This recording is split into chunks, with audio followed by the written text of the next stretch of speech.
चंपारण मांगे मनीष कश्यप ट्विटर पर ट्रेंड कर रहा है और जो है चंपारण मनीष कश्यप को मांग कर रहा है। और बेतिया में कल मोदी जी आए हुए थे और लोगों ने बहुत काफ़ी संख्याओं में जो है हुम जाम था, लोगों का भीड़ था। और जो है चंपारण मांगे मनीष कश्यप ट्विटर पर ट्रेंड कर रहा है। क्या प्रधानमंत्री नरेंद्र मोदी बीजेपी वाले ने मनीष कश्यप को टिकट दे पाएंगे या नहीं, ये तो अभी तक कंफर्म नहीं हुआ है।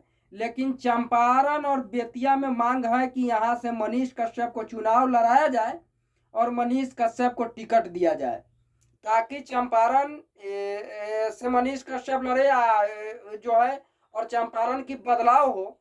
इसके कारण जो है चंपारण मांगे मनीष कश्यप ट्विटर पर हैंडल से जो है काफ़ी ट्रेंड कर रहा है पूरे भारत में कि चंपारण में मनीष कश्यप के मांग है और मनीष कश्यप को टिकट मिलता है कि नहीं।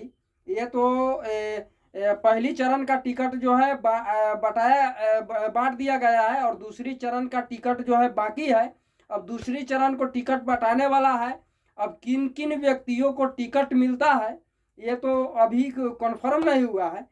लेकिन कहीं ना कहीं चंपारण में मांग है मनीष कश्यप को, बेतिया से भी मांग है मनीष कश्यप को, और बीजेपी ने अब मनीष कश्यप को टिकट देते हैं या नहीं ये तो बात के विषय है। लेकिन कहीं ना कहीं चंपारण के जनता जो है ट्विटर पर ट्रेंड कर रहे हैं और मांग रहे हैं कि यहाँ से मनीष कश्यप को टिकट दी जाए ताकि मनीष कश्यप लोकसभा का चुनाव लड़े और मनीष कश्यप को जिताने का हम लोग प्रयास करें ताकि मनीष कश्यप जो है चंपारण को विकास करे। बाकी आप लोगों का क्या राय है कमेंट करके जरूर बताएं। जय हिंद, जय भारत।